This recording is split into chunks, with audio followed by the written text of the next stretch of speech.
Porque la noticia gira día con día. Hacemos el balance de la semana en Milet 360. Toda la información de México y el mundo en voz de Rodrigo Jiménez Solomón. Acompáñanos a darle el giro a la noticia en Milet 360. Aquí iniciamos. ¿Qué tal? Muy buenas tardes, soy Rodrigo Jiménez Solomón. Le doy la bienvenida a Milet 360, donde analizamos el giro de la información cada domingo. En este programa de radio que usted escucha, también nos puede ver por YouTube y por nuestro portal de internet. Analizamos las notas que a nuestro criterio fueron las más importantes de la semana, de la mano de nuestros analistas, los analistas de Super Estéreo Milet. Es domingo 23 de febrero, al filo de la 1 de la tarde, y vamos a comentar sobre el nombramiento que el gobierno de los Estados Unidos ha hecho a 6 carteles como grupos terroristas. También el presidente Trump ha hecho cambios internos en Estados Unidos que ponen al filo las exigencias hacia el gobierno mexicano. Se llevó a cabo credencialización que movió políticamente el país en el Senado de la República y en el gobierno de algunos estados. Y vivimos una más que las redes sociales nos dan a conocer sobre la llamada Lady Uber. Vamos a platicar con Alejandro Lasta sobre el fintech y finanzas y también sobre el análisis internacional y los deportes. Milet 360. El giro de la noticia. Vamos a empezar. Le decía yo al inicio de este programa que el gobierno de los Estados Unidos ya cumplió aquella promesa del presidente Trump en donde se establecía que iba a nombrar como grupos terroristas a los carteles mexicanos. Y vaya que ya lo hizo, lo cumplió, no tiene poco más, 3 días más de un mes. Empezó el 20 de enero el presidente Trump su mandato y ya nombró a 6 carteles como grupos terroristas. Esto tiene implicaciones importantes, no solamente es decirles ustedes son terroristas y ya. Y tenemos en la línea a Jaime Talancón, el tiburón de lo político, quien cada domingo nos comenta y nos analiza estos temas tan relevantes. Jaime, ¿cómo estás? Hola, Rodrigo, encantado de escucharte y un saludo a tu auditorio. Muchas gracias, Jaime. Pues ya 6 carteles mexicanos, los más grandes del país, hay muchos más, pero los más grandes, ya tienen la categoría ante el gobierno de los Estados Unidos como grupos terroristas, grupos que infunden terror, Jaime. Sí, en efecto, esta es una promesa que venía haciendo el presidente Trump desde su primer mandato, y que al final no sabemos si por la buena relación que en su momento había construido con el presidente mexicano, pues no lo cumplió, pero pues ahora finalmente lo ha cumplido y ha metido a 6 organizaciones dentro de su lista, entre ellos el Cártel de Sinaloa y el Cártel Jalisco Nueva Generación, que además han sido considerados durante años como los más poderosos del mundo, ¿no? Entonces, esta medida, pues sobre todo atiende a las preocupaciones que han expresado en Estados Unidos en términos de cómo a través de México se trafica el fentanilo, pues que está matando a los americanos, a los jóvenes americanos en todas sus calles, ¿no? Evidentemente para México pues se ha puesto esto por el temor de que hubiera algún tipo de intervención militar en territorio mexicano, y además eso no es infundado no solo por el hecho de que el ahora poderoso asesor del presidente Trump, Elon Musk, ha dicho que esto permite, esta designación de los cárteles permite a Estados Unidos bombardear con drones a los cárteles mexicanos, sino que además llevamos 2 semanas pues con las noticias de que algunos drones han estado sobrevolando el territorio mexicano, y que si bien es cierto es una práctica que tiene muchos años y muchos gobiernos que se hace como parte de la colaboración entre países en materia de seguridad, pero este contexto en el que tenemos un asesor loco del presidente Trump diciendo que esto permite un eventual bombardeo y pues hace mucho más preocupantes las advertencias, ¿no? Sí. Al final me parece que lo que tenemos que ver es paradójico que en el momento en que estamos en este contexto de amenaza, recordarás aquellos tiempos, a lo mejor todavía en tiempos donde gobernaba el PRI, los primeros gobiernos del PAN, que Estados Unidos certificaba a México. Y cada año había una certificación en materia de seguridad que era, digamos, la bandera verde para que le brindaran recursos, tanto materiales, aviones, armas y todo a México, para su lucha contra el narcotráfico. Claro. Y justo cuando se acercaban estas certificaciones, invariablemente encontrábamos detenciones muy importantes en México. Es decir, qué coincidencia, durante todo el año no hacíamos la tarea, pero cuando ya venía el examen final, nos poníamos a echarle muchas ganas y agarraban a uno de los grandes capos visibles. Y eso es lo que ahora está pasando. Esta semana, como sabes, la noticia de que el secretario de Seguridad, Omar García Harfuch, que además está haciendo un trabajo no solo extraordinario, pero sobre todo titánico, pues ha detenido a dos figuras fundamentales del cártel de Sinaloa, de los Chapitos. Esto previo a una reunión que están teniendo ahora en Estados Unidos como parte de las negociaciones de los aranceles, el término de transición de aranceles para el 1 de marzo, ¿no? Entonces, quisiera concluir esta parte diciendo que no otra vez estamos en esta dinámica en la que el gobierno en turno se pone a trabajar cuando ve venir al logro. No hacemos un trabajo permanente de combate, porque evidentemente este trabajo de seguridad que está haciendo el gobierno de la presidenta Sheinbaum, pues desenmascara la simulación que era el gobierno pasado, esta política de abrazos y no balazos y no tocar a los narcotraficantes, ¿no? Claro. Entonces, ahí tenemos los hechos. Esta semana el presidente Trump dijo con todas sus letras que actualmente había un narcogobierno en México. Y si bien es cierto, sabemos que la presidenta Sheinbaum no, bajo ninguna circunstancia puede caber en este supuesto, lo cierto es que el partido gobierno actual está protegiendo gobernantes que sí están muy señalados tanto por el gobierno de México como de Estados Unidos, vinculados al narco, como es el gobernador de Sinaloa, Rocha Moya, y sin embargo pues lo están protegiendo el partido gobernante, y pues eso también implica responsabilidad. Claro, vamos a ver si estas detenciones que mencionas, si este nuevo criterio de justicia en México, que si bien dices hay que reconocer los resultados, también hay que poner en duda por qué no existían resultados antes, es suficiente para que continúe la suspensión de la imposición de estos aranceles del 25% que anunció en su momento el presidente Trump, y que bueno, se acortan los días para llegar a esa fecha límite en la cual pudieran recuperarse. Y Jaime, hay que comentarle al auditorio también que el hecho de que estos grupos delictivos mexicanos ahora sean considerados como grupos terroristas en los Estados Unidos también implica un cambio de fondo importante en los Estados Unidos hacia el tratamiento de la investigación de estos grupos delictivos y también del manejo de sus recursos. Ahora que está también de moda la criptomoneda en el mundo, bueno, pues los Estados Unidos ya tienen impuesta una obligación con esta declaratoria a las autoridades y también a las instituciones privadas, a las empresas, para que no solo denuncien si identifican la procedencia ilícita de los recursos, sino ahora tienen que investigar la procedencia de estos recursos, porque los hace corresponsables en el caso en el que los carteles mexicanos estén lavando o enviando dinero a los Estados Unidos. Entonces, pues ya es en serio, lo decías bien, lo decías muy bien. Sin duda, eso sí es muy importante, pero también hay que destacar que si bien México está obligado, el gobierno de México está obligado a hacer su propio trabajo, sin esperar a que vengan otros a querérselo hacer. También es cierto que el punto que ha destacado la presidenta Sheinbaum en términos de decir, a ver, lo que dice la ley explícitamente es que cualquier persona que proporcione a sabiendas apoyo material o recursos a una organización catalogada como terrorista, pues es un delito. Sí, sí. Y en ese sentido la presidenta también dice, pues ustedes asuman su carga, porque todas las empresas armamentistas, sabemos que en Estados Unidos se pueden utilizar armas y es una parte de una enmienda que lo permite a todo ciudadano estadounidense, pero que las armas terminen en manos de estos grupos de narcotráfico, pues los ponen en el mismo supuesto de estar privilegiando y apoyando con recursos a organizaciones que han sido catalogadas como terroristas.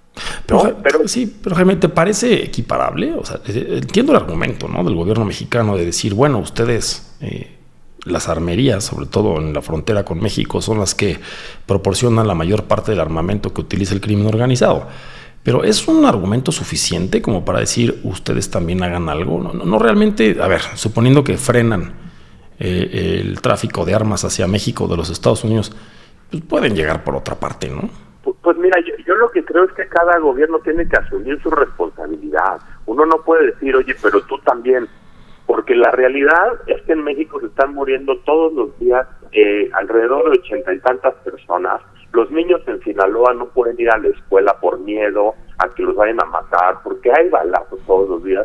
Y nosotros no podemos decir, bueno, pues tú pon orden allá. Cada gobierno se tiene que hacer cargo de los problemas que enfrenta, pero también de lo que deja de hacer. Y en ese sentido coincido, no es un argumento, nomás quería poner el foco en que este argumento también aplicaría a las empresas armamentistas de Estados Unidos, claro. Pero México tiene que tomar una decisión, así como la presidenta Sheinbaum tuvo que tomar una decisión entre seguir con la política abrazos o balazos o hacer frente a los grupos de narcos, y lo está haciendo con un gran esfuerzo que hay que reconocer. También es momento de que tome decisiones si va a seguir respaldando o por omisión respaldando a muchos gobernantes que están vinculados con el narco, y entender que ningún político en México que esté vinculado con redes del narcotráfico puede estar libre, tiene que estar en la cárcel. Claro. Y ojo, este cambio, que suena tan simple como de decir de la noche a la mañana ya son grupos delictivos que son terroristas, también implica que toda aquella persona o empresa que coadyuve en las funciones delictivas de estos grupos también es considerada terrorista en los Estados Unidos, y su Departamento de Justicia y toda la fuerza de sus instituciones pues perseguirán, extraditarán, o como el Mayo Zambada, Jaime, lo sacaran por atrás. También es cierto, ya no solamente es el miedo como a los colombianos que les dijeron, te quitamos tu visa, ¿no? Ahora es, pues te mando a traer, o te traigo y te guardo. Pues bueno, Jaime, estemos pendientes de los próximos meses de la legislación nacional. Encontramos, Jaime, también algo de resistencia en el país que fue interesante. No sé si tú lo viste y estás de acuerdo conmigo, pero senadores, diputados de la República criticando esta medida de los Estados Unidos de nombrar a los carteles como terroristas, ¿no? A mí me llamó mucho la atención, que hace que uno reflexione, pues, ¿qué es un terrorista, no? Y si nos vamos pues al adjetivo, al terror, pues terrorista es aquel que utiliza el terror para delinquir. Yo creo que no está en duda, ¿no, Jaime? Que los carteles son terroristas. Que si yo fuera un habitante de Chilpancingo y amanezco y veo a mi gobernante, a mi alcalde con la cabeza cortada, pues podría ser un indicador de una forma de terrorismo. Claro, ¿no? Ya no vemos una diferencia en la brutalidad que sucede en nuestras calles con aquellos videos que veíamos a principios de los 2000 de este grupo ISIS, ¿no? El Frente Islámico que decapitaba gente. Pues bueno, yo creo que ya comparten hasta técnicas en México. Pues muchas gracias, Jaime, por tus comentarios. Hoy un saludo a tu auditorio y que tengan un feliz domingo. Muchas gracias, Jaime. Pues ahí el comentario de Jaime Talancón. Estás escuchando Milet 360, el giro de la noticia. Estamos de vuelta en Milet 360 analizando el giro de la información. Soy Rodrigo Jiménez Solomon y le presento esta noticia que vimos en la semana. Con bombos y platillos vimos en los medios de comunicación y en la comunicación oficial también de la Presidencia de la República y sus aliados, cómo el presidente Donald Trump felicitó, reconoció a la presidenta de México, a la doctora Claudia Sheinbaum, porque informó, y fue él quien lo informó, que tuvieron una llamada telefónica en la cual el presidente Trump le llamaba la atención que la presidenta de México dijera que en México no existe realmente un problema tan grave, no es que no lo exista, tan grave, con el consumo del fentanilo como en los Estados Unidos, a lo cual el presidente Trump le preguntó por qué creía ella que eso estaba sucediendo. Y le dio dos respuestas. La primera fue que en México tenemos valores y unidad familiar muy fuerte, y eso influye mucho, ¿no? Y a lo cual el presidente Trump dijo, pues en Estados Unidos también nuestras familias tienen valores, son fuertes. Y la presidenta Sheinbaum le dijo que además aquí hacemos campañas publicitarias para difundir la gravedad del consumo de las drogas, el daño que genera el fentanilo, las drogas. Y el presidente Trump, que a mí me pareció interesante cómo lo comunica en un evento público, en un meeting público, dice, yo por lo general cuando hablo con la gente sé todo. Así dijo el presidente Trump, que él sabe todo.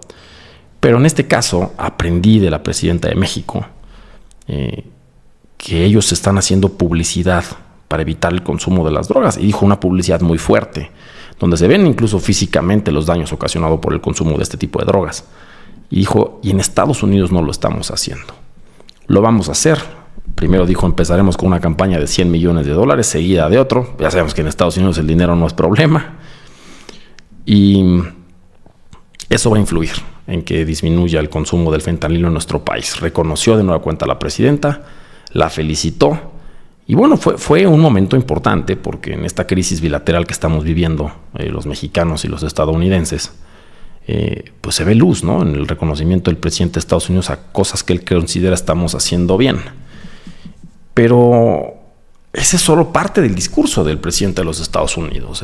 No solamente es criticar o felicitar en este caso al gobierno mexicano, sino, como dice el dicho, farolito de la calle, ¿no?, oscuridad de su casa. No es así el discurso interno en los Estados Unidos. Las exigencias hacia México no son necesariamente las exigencias internas en Estados Unidos. Y tenemos ya a Alejandro Envino en la línea. Alejandro Envila, periodista, amigo de este medio de comunicación, quien siempre nos regala su opinión y vamos a comentar sobre este tema. Alejandro, ¿cómo estás? Rodrigo, muy buenos días a ti y a los amigos del auditorio. Tienes toda la razón, ¿no?, de farol de la calle, oscuridad de la casa, en este tema y en muchos otros, Rodrigo.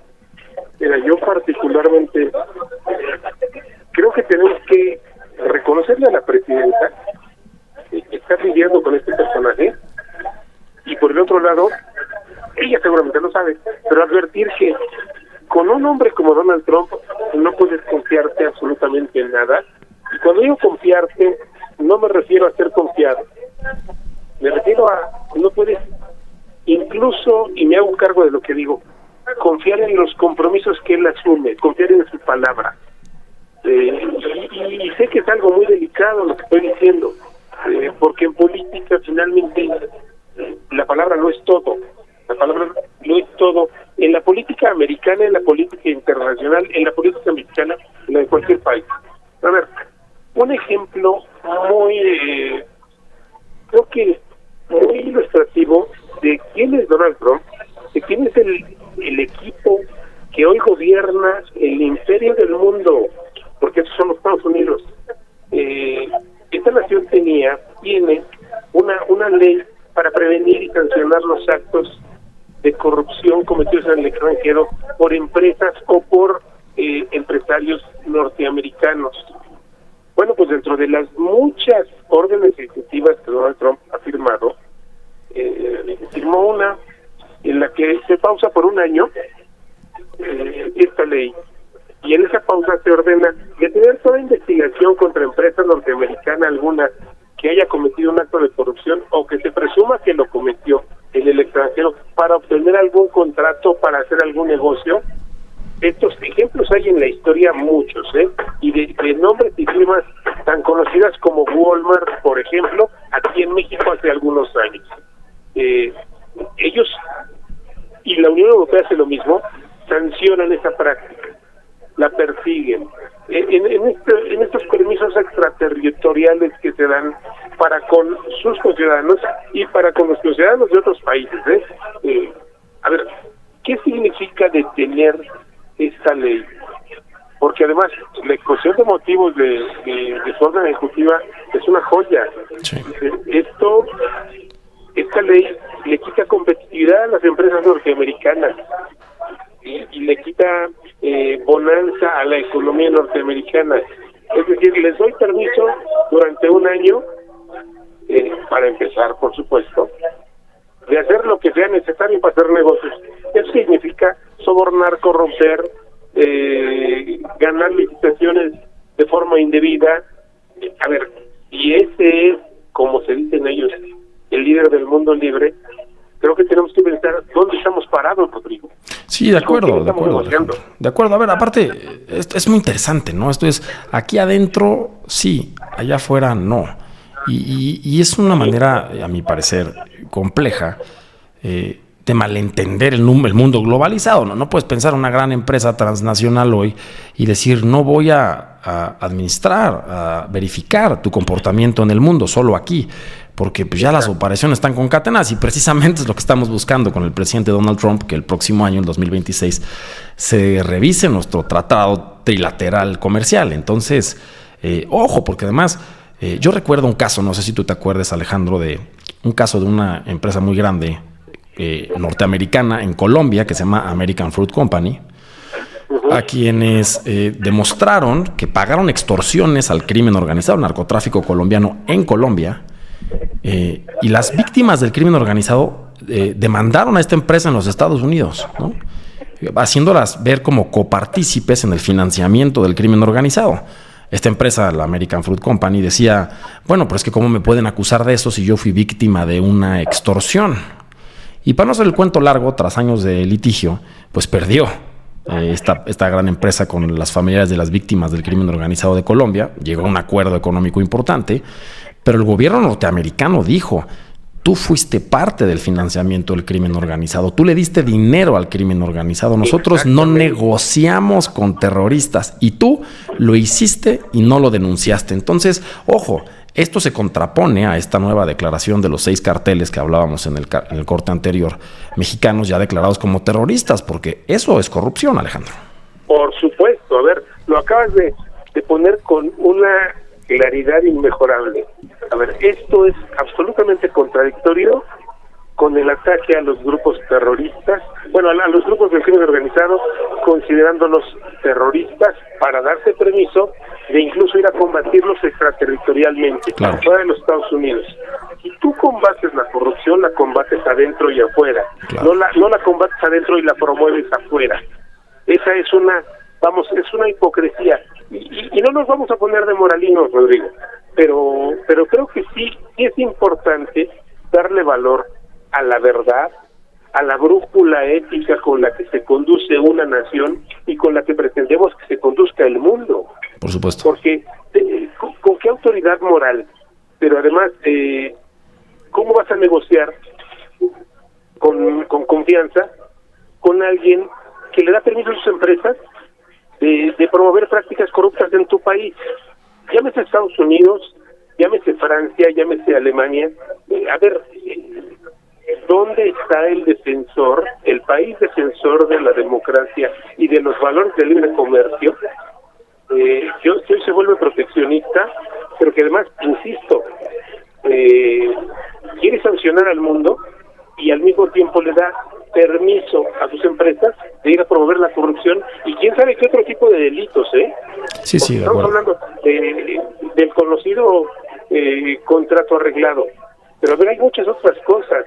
En África es muy famoso el tema de los diamantes de sangre. Sí. Entonces, imagínate lo que las empresas pueden hacer en el mundo.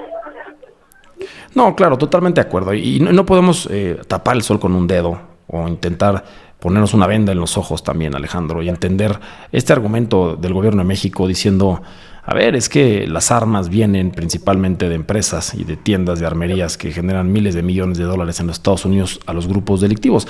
Pero va más allá de eso, Alejandro. También el dinero que se genera por la venta de la droga en las calles en los Estados Unidos, que se inyecta a su sistema financiero, que termina reflejándose en empresas que son fachadas para lavar dinero en nuestro país hacia los Estados Unidos y otros países y viceversa. Hay una corresponsabilidad. Ese es el momento de atenderlo no solamente de fondo, sino de tajo, porque si centramos solamente la tragedia que está sucediendo en nuestro país en la detención de objetivos de alto impacto, sobre todo en Sinaloa, para evitar las famosas tarifas o aranceles, no vamos a acabar de aprovechar este comentario que alguna gente dice.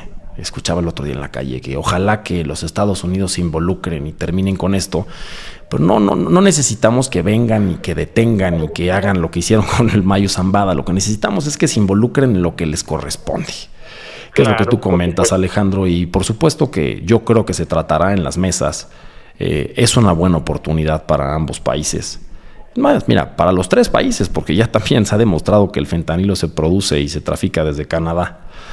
Y que bueno, es cierto, pedir coherencia en las negociaciones con un líder tan fuerte y tan impositivo como Donald Trump puede ser complicado. Por lo pronto yo, la verdad, reconozco a la presidenta serenidad, capacidad y buen diálogo, Alejandro.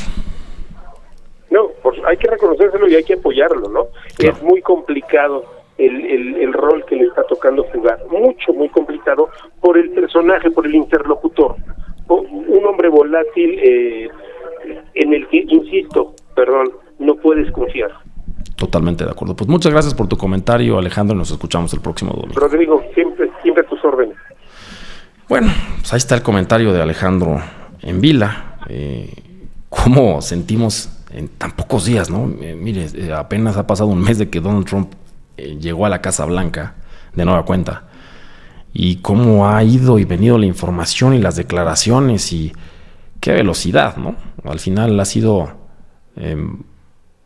tema de todos los días y nuestra presidenta, nuestro gobierno, la unidad que requiere nuestro país, pues va en torno a esto. También es momento de pedir a cambio acciones importantes para que logremos la paz que tanto anhelamos los mexicanos. Milet 360. El giro de la noticia. Soy Rodrigo Jiménez Solomon, estamos de vuelta en Milet 360 analizando el giro de la información, hoy domingo 23 de febrero de este año 2025. Y vaya que hubo zafarrancho político. Vamos a platicarlo con Tania Rosas, periodista de investigación que siempre colabora con nosotros en este medio, porque pues vimos que hubo un esfuerzo muy grande, ni más ni menos que Andrés López Beltrán, el famosísimo Andy, hijo del expresidente López Obrador, quien a su cargo político en su partido Morena, donde es el segundo al mando, pues empezó una campaña de credencialización fuerte. Tienen una meta pues muy importante, quieren credencializar, quieren hacer parte de su partido a cerca de 10 millones de personas. Es una meta muy ambiciosa, quieren esa afiliación, pero aprovechó este personaje político para poder acercarse a perfiles políticos fuertes de su movimiento político y poder hacer esta credencialización, lo cual por supuesto que generó mucho ruido, positivo y negativo, y conflictos internos. Y ya tenemos a Tania Rosas en la línea. Tania, ¿cómo estás? Rodrigo, auditorio, gusto en saludarlos. Pues sí, esta vez les platico sobre la polémica campaña que ha hecho Morena, pues sobre todo en el Senado. Como bien lo dices, la intención de la presidenta de Morena, Luisa María Alcalde, y del hijo del expresidente Andrés Manuel López Obrador, Andy López Beltrán, es conseguir a otros 10 millones de militantes de Morena. Con esa intención, pues sus primeros clientes son los legisladores. Fueron a la Cámara de Senadores a afiliar a quienes salieron de otros partidos políticos, como el expanista Miguel Ángel Yunes Márquez y los expriistas Cintia López Castro y Alejandro Murat, exgobernador de Oaxaca, quienes habían sido críticos de Morena, y a su vez los morenistas pues no los bajaban de corruptos. El caso que más ha llamado la atención es el de Yunes Márquez. Recuerden que es el senador de Veracruz clave, el que le dio a la 4T el voto decisivo para que se aprobara la reforma al Poder Judicial. Sí, hay que acordarnos que este senador panista, hace unos meses, hijo de su padre y homónimo Miguel Yunes, quien fue gobernador de Veracruz hace unos años, pues toda su campaña versó y está en las redes sociales sobre la crítica al expresidente López Obrador y a Morena. Y pues bueno, se torció en la Cámara de Senadores. Bueno, fue peor, ¿no? Desapareció, que dice que por un problema de espalda, y luego su papá, que es su suplente, hablando de nepotismo, su suplente, lo sustituyó unos días en la Cámara y luego reapareció y votó a favor de la reforma judicial, y pues le dieron el premio, ¿no? Le dieron un premio legislativo importante. Y no solo eso, ahora lo afilia ni más ni menos que el hijo del expresidente López Obrador, Tania. Efectivamente, pero es justamente la gobernadora de Veracruz, Rocío Nale, quien le puso el pie a la afiliación. Pidió a la Comisión de Honestidad y Justicia de Morena que no acreditaran esta afiliación, porque los militantes de Veracruz merecen respeto, y los Yunes en esa entidad pues tienen historia, una lista de presuntos ilícitos. Y Nale fue incluso más allá, mandó a su partido una carpeta que llamó la carpeta azul, que tiene, según dijo, las pruebas de que Yunes está involucrado en lavado de dinero y otros delitos. Aquí, Rodrigo, la pregunta es: si hay pruebas, ¿por qué no se han presentado ante las autoridades judiciales y no las políticas? Esto es muy grave, porque si la Fiscalía de Veracruz determinara que hay algún ilícito, tendría que presentar la solicitud de desafuero para que el senador Miguel Ángel Yunes enfrente el proceso penal. Pero bueno, pues ya sabemos lo que pues ha sucedido con estas solicitudes de desafuero. Ahorita, por ejemplo, se frenaron aún las solicitudes de desafuero de el diputado de Morena Cuauhtémoc Blanco, y el senador del PRI, Alejandro Moreno. Oye, Tania, y qué interesante, ¿no? Como Morena ya se volvió un partido político tan grande, tan musculoso, que a mí sí me recuerda a ese viejo PRI que decían, es que el PRI es de izquierda, de derecha, de centro. Bueno, es que en el PRI estaban los obreros y estaban los patrones, ¿no? Estaba la voz de la revolución y la voz del empresariado, o sea, estaban todos. Eso está sucediendo en Morena, ¿no? Está creciendo a tal nivel que pues la gobernadora de Veracruz, nada más, la gobernadora de Veracruz, que además era secretaria de Energía con el presidente López Obrador, pues está diciendo, pues no entiendo cómo pueden afiliar y quiero que sea la Comisión de Honor y Justicia del partido la que determine si esto se puede o no. Y salió al quite también el gobernador de Oaxaca, ¿no? El gobernador Jara, a decir que el senador Murat era un corrupto y que no podía ser, que no solamente lo hayan hecho senador, que no además ya lo afiliaron al partido. Pero pues ahí están los premios, Tania, de cómo se ven, y interesante ver que la conducción política de este movimiento la tiene pues el hijo del expresidente López Obrador, y que vemos ya una clara separación entre gobierno y partido político, lo cual a mi criterio es sano, pero pues bueno, empiezan a generarse ya lo que tanto tiempo analizamos, las corrientes políticas internas de este gran monstruo político que es Morena, Tania. Claro, Rodrigo, y pues sí, como dices, también en Oaxaca ha causado pues polémica y sobre todo enojo de los militantes de Morena el que se haya afiliado al exgobernador Alejandro Murat.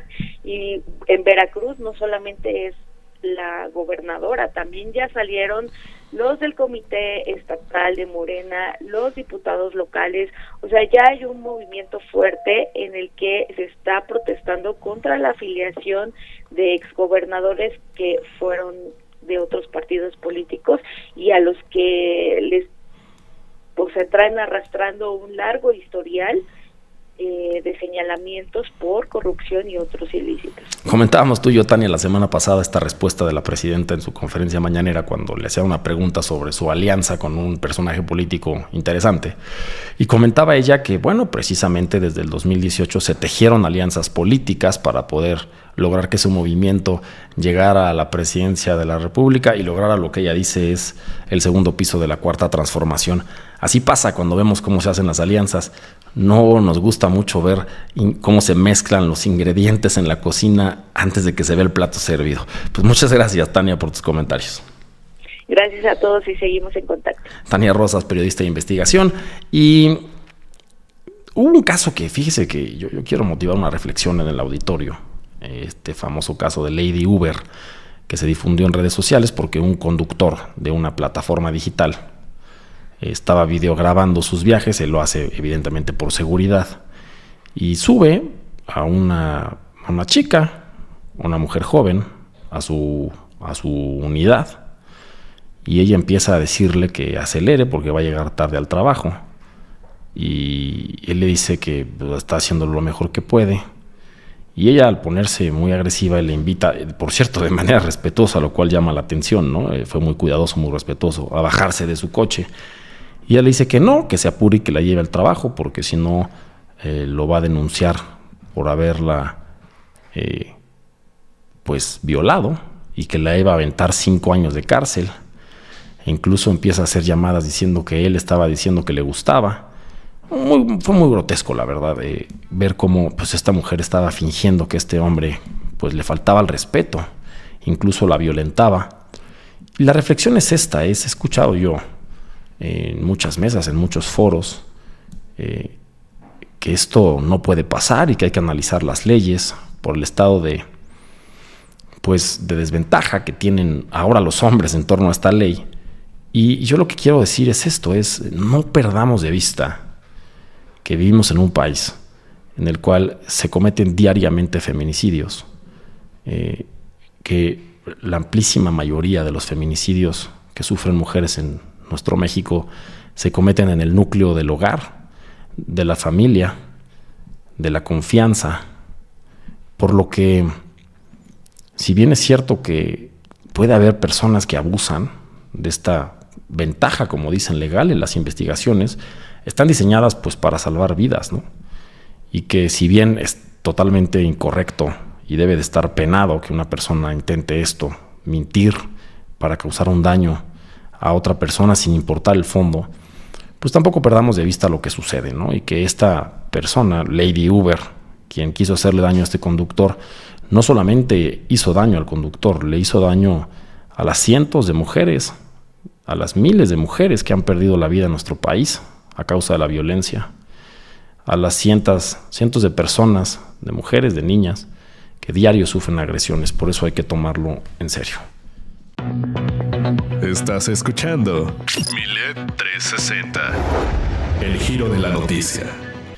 Y pasando a otra nota, como cada domingo tenemos el análisis de Alejandro Lastra, nuestro especialista financiero, porque ahora que está de moda hablar del narcotráfico y el terrorismo, vimos detenciones importantes en la semana, una de ellas de un individuo que lo llaman aún el Güero, operador financiero de Los Chapitos allá en Sinaloa, cuyas funciones eran, entre otras, también la compra y lavado vía la criptomoneda del dinero del crimen organizado, y también la utilización de la banca, que siempre Alejandro Lastra nos presume mucho de esta banca naciente, la banca digital, la banca fintech.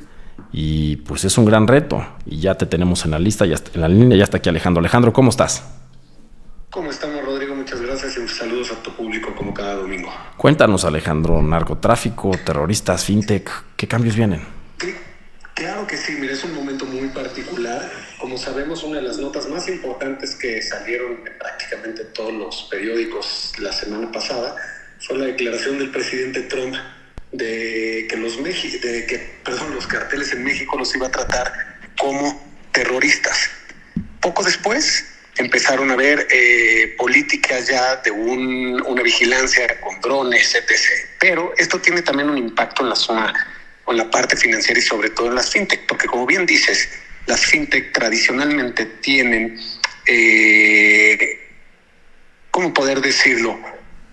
La gente muchas veces cree que a través de las fintech es mucho más fácil hacer todo el tema del lavado de dinero, y que muchas veces sí ha pasado. Entonces, hoy en día las fintech tienen un reto muy importante ante un panorama en donde se discute ya ahorita en la Cámara de Senadores una ley fintech 2.0 que le llaman, todas las medidas de seguridad que van a tener que traer, porque hoy en día esta noticia que acaba de pasar cambia el panorama. Seguramente vamos a ver a un regulador y a una nueva ley con políticas mucho más estrictas para todo el tema de seguridad. Bueno, y es necesario, ¿no, Alejandro? Al final es una buena noticia, porque a los que no nos dedicamos a ese tipo de verdad de actividades fraudulentas o delictivas, pues nos hace también atractivo que las fintech tengan mucho más parámetros de seguridad de entrada y de salida del dinero. Por supuesto, esto es una gran noticia. Lo único que vamos a tener que cuidar es que esto no lo utilice la banca tradicional como pretexto para frenar, claro, lo que hemos platicado muchas veces, ¿no? Para frenar cualquier tipo de innovación, pero en términos generales es una buena noticia. Claro, a ver, que no mate la flexibilidad de la fintech, porque de lo contrario va a ser prácticamente lo mismo que ir a la banca tradicional, y es lo que mucha gente no está prefiriendo. Pues muchas gracias, Alejandro, por tu comentario. Rodrigo, muchas gracias y saludos a tu público. Muchas gracias. Bueno, pues ahí está el comentario de Alejandro Lastra. Están haciendo todo esto en el mundo, la criptomoneda, las fintechs se están adecuando, quieren entrar al mercado financiero, pero con otro tipo de ventajas para los usuarios. Está presionando el mundo, sobre todo el sector financiero, para que no suceda eso. Y pues bueno, si usted ya utiliza fintechs, sus tarjetas de débito, de crédito, sus sistemas, comparándolos con la banca comercial, pues cada vez son igual de satisfactorios sus servicios, con menos comisiones, y eso también ha obligado a que la banca comercial tenga pues mejores condiciones.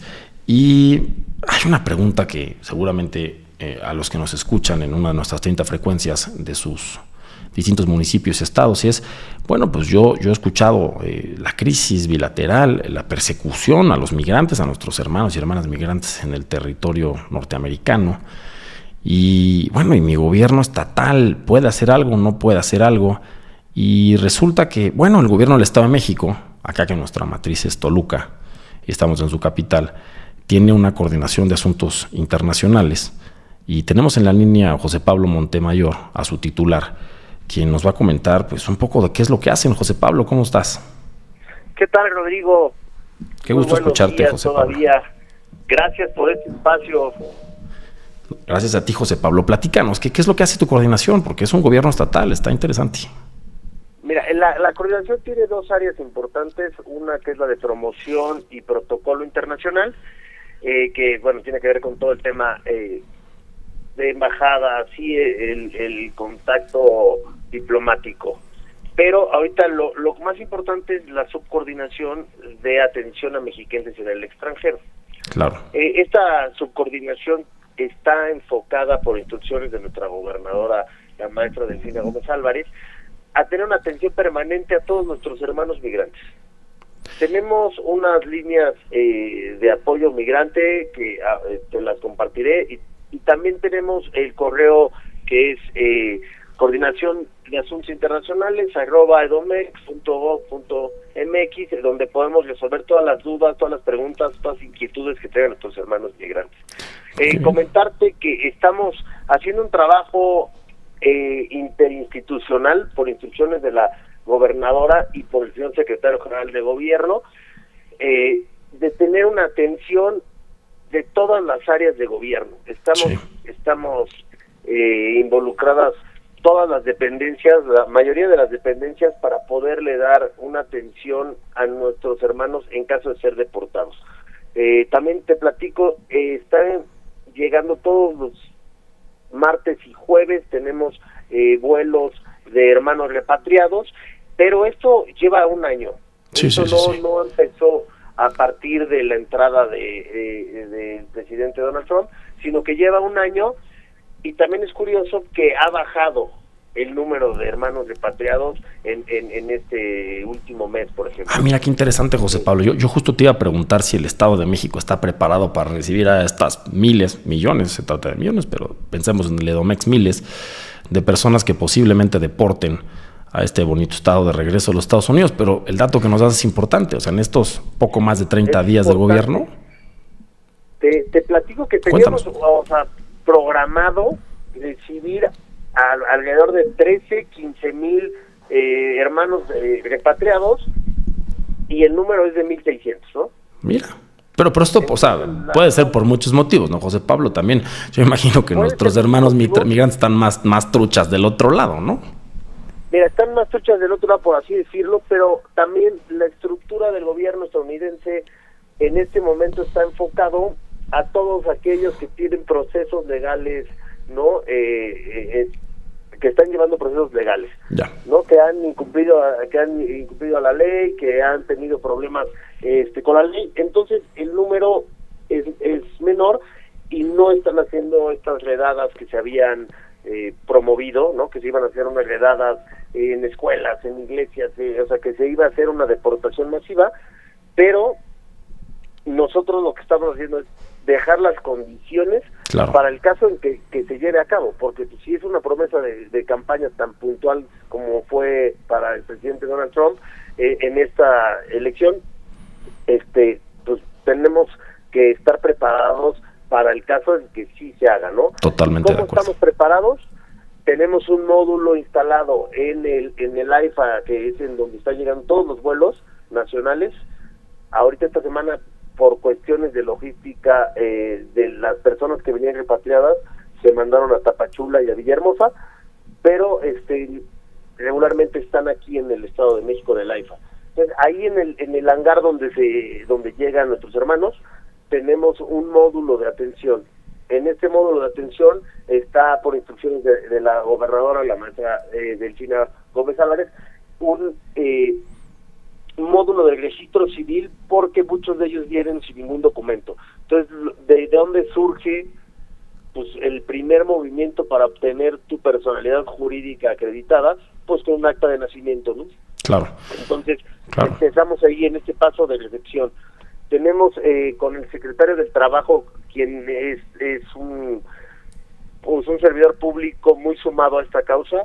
Tenemos una colaboración importante con las cámaras, con el sector de líderes laborales, y tenemos unas bolsas de trabajo específicas para poder darle un lugar a nuestros hermanos migrantes repatriados.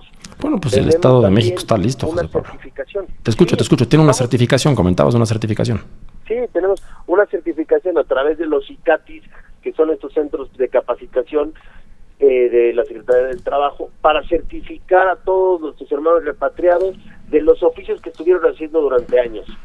Entonces, con esto pues tienes una certificación para un empleo que hacemos la pinza, hagamos la pinza con el sector empresarial y la bolsa de trabajo, y puedan pues reinsertarse en el mundo laboral, ¿no? O sea, les queremos dar opciones para que cuando lleguen aquí, lleguen a una condición que no es la mejor, se sientan arropados, cobijados y respaldados por su gobernadora, la maestra Delfina Gómez Álvarez, y por todo el gobierno, ¿no? Mucho tiempo estuvieron mandando remesas, mucho tiempo estuvieron mandando pues muchos apoyos a sus comunidades. Pues es nuestro momento de pagar de regreso, ¿no? De ser agradecidos y estar listos con sus hermanos migrantes. Pues muchas gracias, José Pablo. Claramente están preparados. Buena noticia saber que no está recibiendo el Estado de México la deportación que se esperaba. Sin embargo, están listos por si esto sucede. Pues muchas gracias, José Pablo Montemayor, titular de la Unidad de Asuntos Internacionales del Estado de México. Vamos a continuar y antes de cerrar vamos a ir al análisis internacional de Mari Carmen Buzo. Vaya que esta sección se ha convertido prácticamente en la nota más relevante de la semana. Y pues claro que será sobre el presidente Trump. Ahora no hacia nuestro país, sin importar que todo el tiempo estamos comentando temas de Donald Trump hacia México. Pues bueno, vale la pena resaltar que en los últimos días el presidente Trump ha enfocado su comunicación también hacia otros países. En específico, comentó y actuó sobre la guerra que existe en Israel con Palestina, y aún más relevante lo que está sucediendo entre Rusia y Ucrania. Hay que recordar que el presidente Trump prometió en su campaña que iba a terminar esa guerra en Rusia y Ucrania en cuanto llegara. Tiene poco más de 30 días en el gobierno y ya ha establecido una vía de contacto con ambos países, con Rusia y con Ucrania. Pero contrario a lo que estábamos acostumbrados en la administración Biden, que era un apoyo absoluto a Ucrania, estamos ya recibiendo información de parte del propio presidente Trump de crítica hacia Ucrania y de condiciones de paz que él quiere empujar para que Ucrania ceda y se logren. Y ya tenemos en la línea a Mari Carmen Buzo. Mari Carmen, ¿cómo estás? Hola, Rodrigo. Bien, saludos a tu auditorio. Gracias, Mari Carmen. Oye, a ver, interesantísimo ver la postura del presidente Trump en torno a Ucrania, ¿no?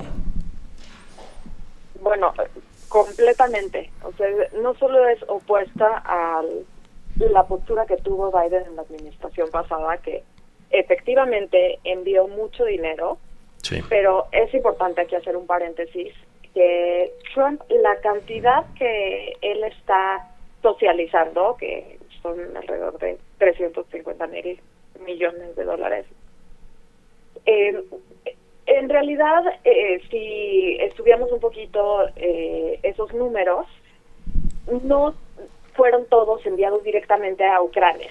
Entonces, esa es una parte importante de la discusión que hoy está teniendo Zelensky, porque él efectivamente recibe apoyo, pero esa cantidad que salió de Estados Unidos sale en diferentes formas. No es una transferencia directamente a Zelensky, sino que se envió a través de, no sé, armas o otro tipo de gastos que han tenido. Entonces, ahí es, digamos, una primera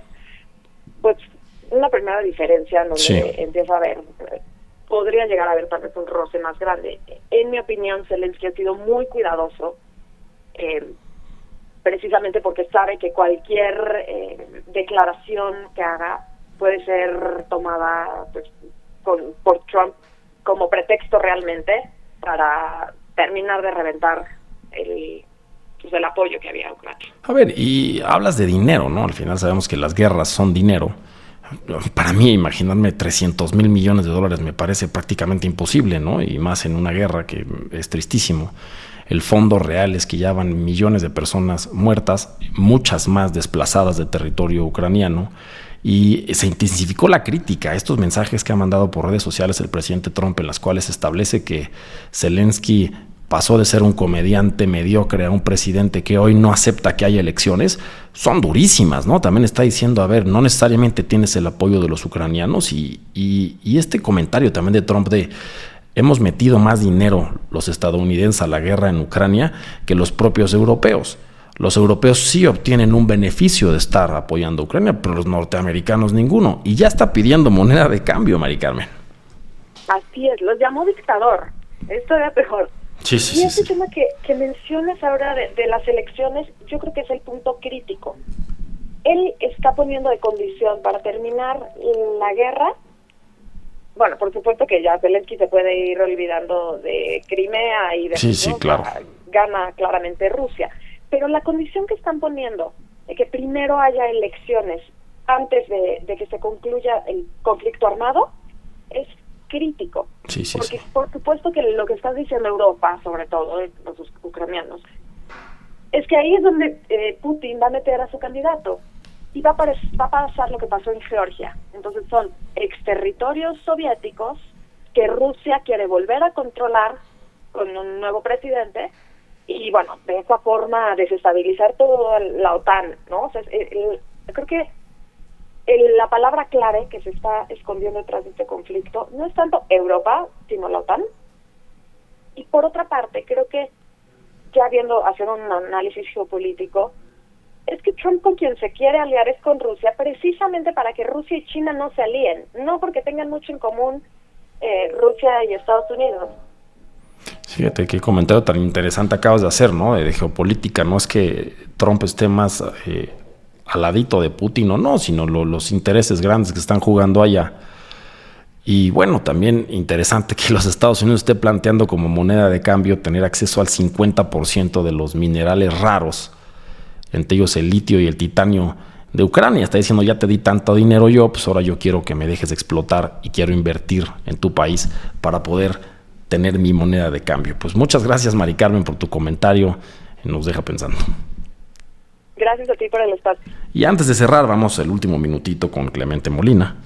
Él es nuestro analista deportivo y agente FIFA certificado, quien siempre tiene comentarios pues muy interesantes, una visión del deporte que nos hace pensar y reflexionar no solamente de cuáles fueron los resultados, sino de qué está sucediendo en el mundo del deporte. Y ya tenemos a Clemente Molina en la línea. Clemente, ¿cómo estás? ¿Qué tal, Rodrigo? Gusto saludarte. Gracias. Oye, pues parece que te digo que eres el oráculo, Clemente. A veces le atinas a los resultados, pero le atinaste a las consecuencias. Decías que cada vez va a ser más grave la imposición de sanciones de aquellos deportistas que cachan, que sorprenden por apostar en sus propios deportes, porque eso puede implicar una influencia directa en los resultados o inclusive en su desempeño, Clemente. Es correcto, sí. En el caso que comentábamos la semana pasada, pues ya todos quedaron inhabilitados, unos por más tiempo, otros por menos, en función de su participación. Sí. Y sí, cada vez va a ser más frecuente, desafortunadamente, porque hoy en día este mundo es muy global. Tú puedes apostar hoy en día, si quieres, en el torneo de tenis de Hanoi. Claro. Aunque en la vida te enteres del resultado. Y hay incentivos negativos para que los jugadores participen, sobre todo en nuestro país. Y hay un caso reciente, ¿cierto, Clemente? ¿Perdón? Y hay un caso reciente de 2 jugadores sancionados, ¿no? Sí, exacto. Aquí en México y incluso en otras partes. No está penado no está sancionado por el Código Penal. Lo único que les va a pasar es su inhabilitación, la sanción deportiva. Y ya, y el incentivo es que pues no tenían desafortunadamente posibilidades o ya muy escasas de llegar a primera división, lo digo con todo respeto. Claro. Y pues lo único que va a pasar es que quedaron su dinero y ya se van a dedicar a otra cosa. No, bueno, pues ahí está para los legisladores que nos escuchen un nicho de oportunidad, ¿no? Hacer un delito, el influir en el desempeño y resultados de los deportistas en nuestro país vía las apuestas. Pues muchas gracias, Clemente, por tu comentario y te escuchamos el próximo domingo. Gracias a ti, un gusto saludarte a ti y a tu audiencia. Gracias, Clemente. Pues hemos terminado. Yo soy Rodrigo Jiménez Solomon, le presenté en Milet 360 el giro de la información hoy domingo y nos escuchamos el próximo domingo. Muchas gracias. Porque la noticia gira día con día, hicimos el balance de la semana en Milet 360. Y está usted al tanto de toda la información de México y el mundo. Sigamos girando la noticia en Milet 360. Le esperamos la próxima semana en Super Estéreo Milet.